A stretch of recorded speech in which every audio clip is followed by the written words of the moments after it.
Sulphur तो अपने आप में मिनिमम पे है, 6th ग्रुप का एलिमेंट है, मैक्सिमम +6 और मिनिमम -2, इसके साथ कुछ नहीं होगा।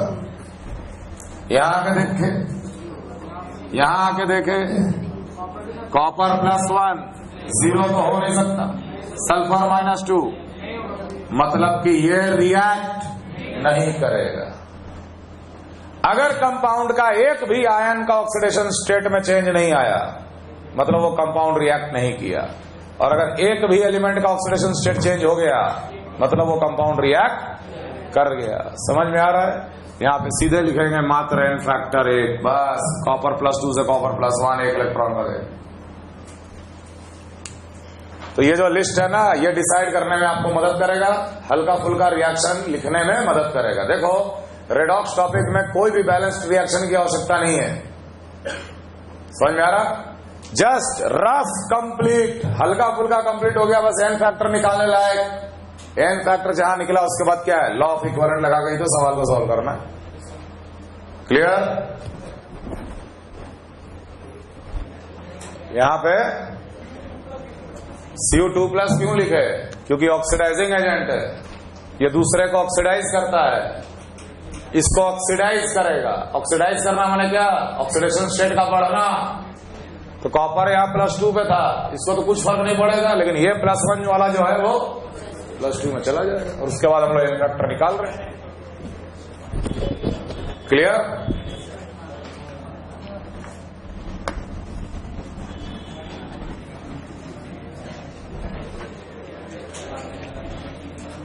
We can add, subtract or can equalize the number of milli-equivalent or equivalent only if the n factor is same in all the reaction.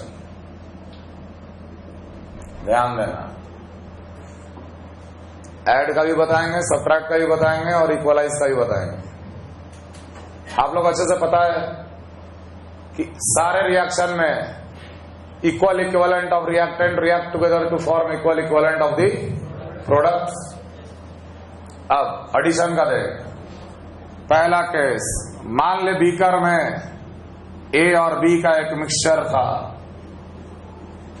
उसमें सी ऐड किया गया। सी ए के भी साथ रिएक्ट करता है, बी के साथ भी रिएक्ट करता है, ए के साथ भी सी रिएक्ट करता है, बी के साथ भी सी रिएक्ट करता है। समझ में आ रहा? तो पहले वाले के लिए हम लोग लिख देंगे क्या, milliequivalent of C in the first reaction will be equal to the milliequivalent of A. Equivalent बराबर कर या मिली इक्वलेंट बराबर कर, बात बराबर। सबको चेंज किया जा सकता है बाद में, हम लोग मिली इक्विवेलेंट में काम कर रहे हैं। वही लिखे, milli equivalent of C in the second reaction is equal to milli equivalent of B. ये अलग रिएक्शन है, ये अलग रिएक्शन है, यहां लॉ अलग लगाए, यहां लॉ अलग लगाए। अगर हम इन दोनों को जोड़ के बोल दिए कि मिली equivalent of C total will be equal to milli equivalent of A plus milli equivalent of B, ये काम आप तब कर सकते हैं जब सी का n फैक्टर पहले रिएक्शन में और दूसरे रिएक्शन में सेम हो, तब जाकर ही दोनों मिली इक्विवेलेंट को जोड़ा जा सकता है। समझ में आ रहा है?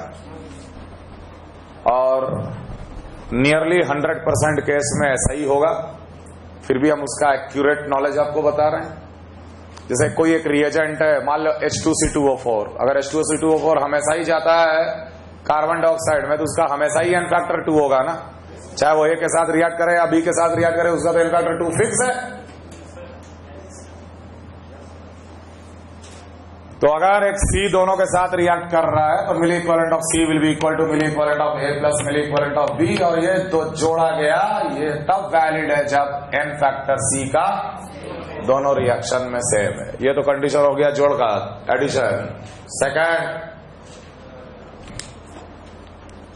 मान लो ए बी का रिएक्शन हुआ, ठीक, लेकिन बी बच गया, बी बच गया, ए पूरा खत्म हो गया, बी जरूरत से ज्यादा डाल दिया गया था, बी जरूरत से ज्यादा डाल दिया गया था तो ए के साथ तो पूरा रिएक्ट कर गया, लेकिन लास्ट में बी बच भी गया। बचे हुए बी का क्वांटिटी जानने के लिए हम लोग उसको सी के साथ रिएक्ट कराए। यहां दोनों बिल्कुल 100% रिएक्शन। ऐसे प्रोसेस को कहते हैं बैक टाइट्रेशन। ऐसे प्रोसेस को बोला जाता है back titration. What is a back titration? To know the left quantity of any reagent, to know the left quantity of the reagent by doing another titration. By doing another titration. Her reaction एक titration है। Titration क्या होता है? किसी भी चीज के बारे में जानकारी प्राप्त करना by the help of a reagent जिसके बारे में सारी जानकारी मुझे पता है। हम A के बारे में कुछ नहीं जानते, लेकिन बी के बारे में हम सब कुछ जानते हैं। क्या क्या जानते हैं? बी का कंसंट्रेशन कितना है, कितना वॉल्यूम लिया गया, कितना बी डाले, कितना नहीं डाले। ए कितना ग्राम तो नहीं पता। समझ में आ रहा है? That is called titration. In fact हर रिएक्शन टाइट्रेशन ही है। ए और बी का रिएक्शन कराया गया, लेकिन बी बच गया। कितना बच गया बी, उसको जानने के लिए हम लोग एक अलग टाइट्रेशन किए सी के साथ। समझ में आ रहा है ना? Simple, it is called back titration. सवाल में ऐसे लिखा रहेगा, B was back titrated with C. B was back titrated with C मतलब बचा हुआ बी का क्वांटिटी जानने के लिए हम लोग सी के साथ टाइट्रेशन। देख, लॉ ऑफ मिली इक्विवेलेंट तब वैलिड है जब रिएक्शन 100% कंप्लीट हो। ना तो रिएक्टेंट 1 बचा, ना तो रिएक्टेंट 2 बचा, तब दोनों के इक्विवेलेंट या मिली इक्विवेलेंट को बराबर करेंगे। अगर एक भी एक्सेस या लिमिटिंग रिएजेंट वाला चक्कर है तो दोनों का मिली इक्विवेलेंट बराबर मत करना। Always milli equivalent of A reacted is equal to milli equivalent of B reacted, not taken. जितना रिएक्ट किया वो इक्वल इक्विवेलेंट में रिएक्ट किया, और जितना बना वो भी इक्वल इक्विवेलेंट में ही बना। Back titration. ठीक, मान लेते हैं कि सी का मिली इक्विवेलेंट इस्तेमाल हुआ अल्फा। ठीक, मान लेते हैं कि मिली equivalent of B taken was beta. Milliequivalent B का कितना लिया गया है? बीटा। और ये टाइट्रेशन में सी का कितना यूज हुआ? अल्फा। तो अब हम लोग इस रिएक्शन में ये तो जरूर लिख देंगे ना कि that will be equal to the milli equivalent of B left. ये दोनों का तो मिली इक्विवेलेंट बराबर रिएक्ट किया होगा इस रिएक्शन में। ये तो टाइट्रेशन है, 100% reaction. Milli equivalent of C will be equal to milli equivalent of B. Milli equivalent of B left कितना? Alpha. Milli equivalent of B taken कितना? बीटा। तो अगर हम बोले कि मिली इक्विवेलेंट ऑफ बी रिएक्टेड कितना? Beta minus alpha. ये काम आप तब कर सकते हो जब बी का एन फैक्टर यहां पर और यहां पर सेम हो। सीधे माइनस कर देंगे दोनों का मिली इक्विवेलेंट। और जैसे ही मिली इक्विवेलेंट ऑफ बी रिएक्टेड पता चल गया, that will be equal to the milli equivalent of A reacted. समझ में आ रहा है? तो ये जो सब्ट्रैक्शन जो कर दिए, ये तब करेंगे जब बी का एन फैक्टर दोनों रिएक्शन में सेम। ठीक, मान लो अलग अलग है तो क्या करेंगे?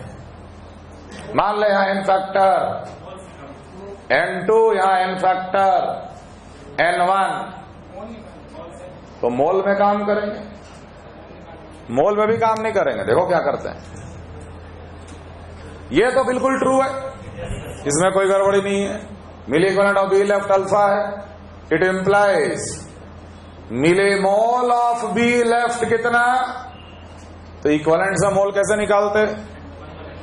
अल्फा भाई। इक्विवेलेंट को जब हम लोग एन फैक्टर से डिवाइड करते हैं तो मोल बनता है, तो मिली इक्विवेलेंट को डिवाइड करेंगे तो मिली मोल बनेगा। सिमिलरली यहीं पर फिर हम बोलते मिली मोल ऑफ बी टेकन कितना है भाई? Beta upon N1। मिली मोल दोनों का निकल गया। तब बोलते हैं कि millimole of B reacted कितना है? Beta by N1 minus alpha upon N2। Millimole को तो हम एनी टाइम माइनस करेंगे। Millimole of B reacted पता चल गया ना। अब बोलेंगे कि मिली इक्विवेलेंट ऑफ बी रिएक्टेड कितना, मिलीमोल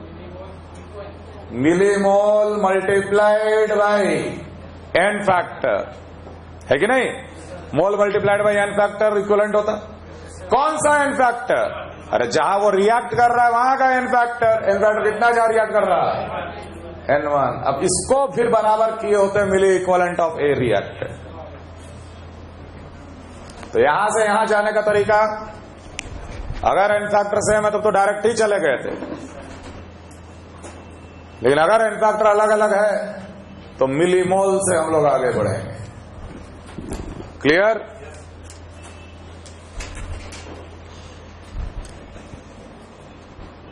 और आखिरी ये देख लो, तीसरा केस में मिली इक्विवेलेंट को बराबर करना।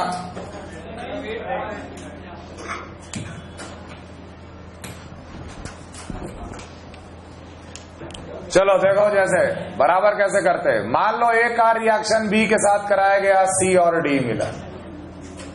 जो डी बना बीकर में वो डी का रिएक्शन ई के साथ कराया गया, बन गया एफ और जी। अभी भी बीकर में एफ और जी है। एफ और जी में जो जी बना उसका रिएक्शन एच के साथ कराया गया। मान लो फाइनल कुछ आया है, प्रोडक्ट आ गया, सीरीज ऑफ रिएक्शन, एक के बाद एक लगातार हम टाइट्रेशन करते चले गए और लास्ट में हमको पता चला कि हाँ भाई मिली इक्विवेलेंट ऑफ एच रिएक्टेड जो है वो अल्फा है।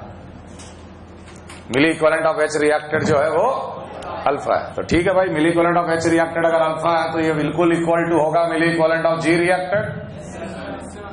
जितना जी का मिली इक्विवेलेंट यहां रिएक्ट किया उतना ही मिली इक्विवेलेंट यहां पे बना होगा। That will be also equal to the milli equivalent of G form.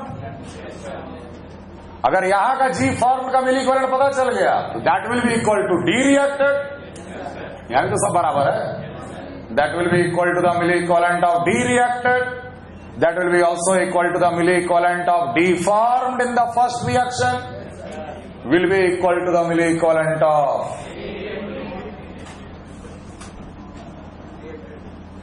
समझ आ रहा? अगर ये सही है तो हम तो सीधा यहां से पहुंच गए यहां, और अगर मेरे को ये का एन फैक्टर पता है, मान ले Na, तो सीधे बोले अल्फा अपॉन Na हो गया मिलीमोल, 1000 से डिवाइड कर मोल, मॉलिक्यूलर वेट से गुणा कर दे मास। है ना, बहुत बढ़िया स्ट्रॉन्ग टूल है इक्विवेलेंट कंसेप्ट। समझ आ रहा? लेकिन ये कहना और ये कहना तब ट्रू है जब एन फैक्टर डी का दोनों रिएक्शन में से और जी का भी दोनों रिएक्शन में मान ले N2 N2 से। समझ में आ रहा?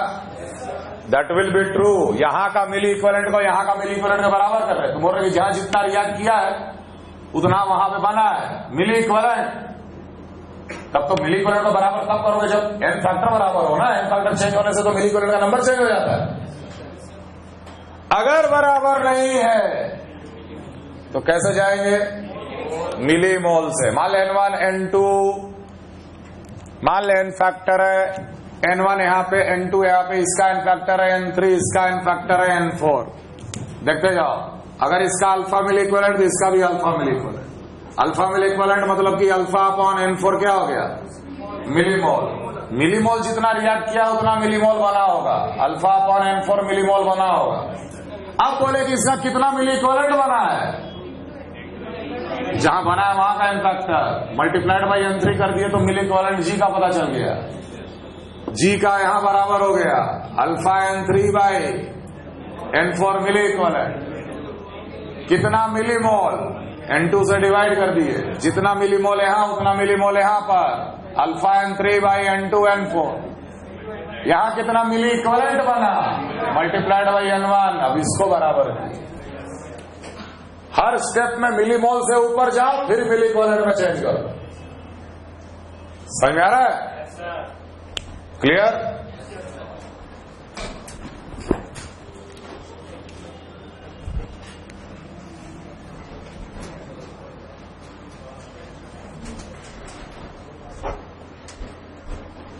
चलो अगले क्लास में कंटिन्यू करेंगे।